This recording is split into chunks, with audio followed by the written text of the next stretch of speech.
అస్మద్గురుభ్యో నమః. శ్రీ విష్ణు సహస్రనామంలోని 28వ శ్లోకం.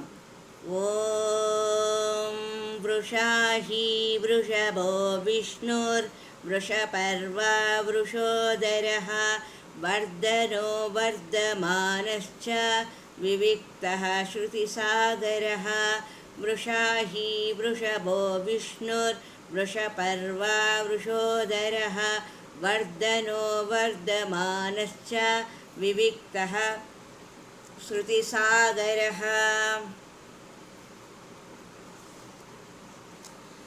ప్రపంచంలో సమస్తం నశించిన ధర్మం నిలబడుతుంది. నిలబట్టడం ధర్మం యొక్క లక్షణం.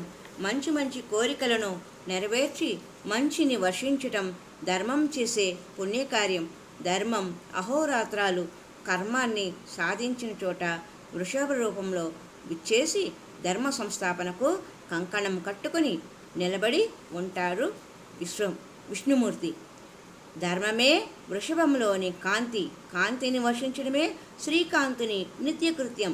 ధర్మం వర్షించిన ప్రతిదినం అతనికి పర్వదినం. విరాట్ పురుషుని విశాల కాయంలోని ప్రతిభాగం ధర్మరసంతో నిండి ఉంటుంది. అతని కడుపులో ధర్మము కూడుకొని ఉంటుంది. ధర్మరసంతో నిండి నిబిడీకృతమై ఉన్న విష్ణుమూర్తి వృషభాకారంలో ధర్మసారాన్ని ప్రపంచానికి పంచిపెడుతూ ఉంటాడు.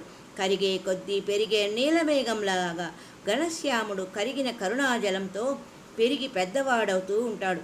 తాను పెరగటమే కాక ఇతరులను పెంచుతాడు. కరగటం పెరగటం అతనికి సరదా.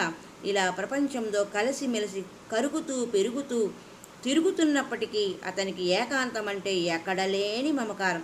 అందరితో ఉంటూనే అందరికీ దూరంగా ఉండగలిగిన వివేకి కనుకనే అతని దగ్గరకు వేదాలు మనోహర నాదాలను వినిపిస్తూ పరిగెత్తుకొని వస్తాయి.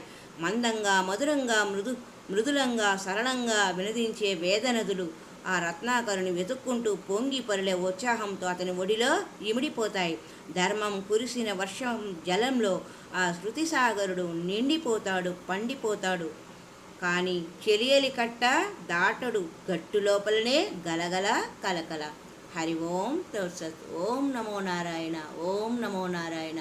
ఓం నమో నారాయణ. హరి ఓం తత్సత్.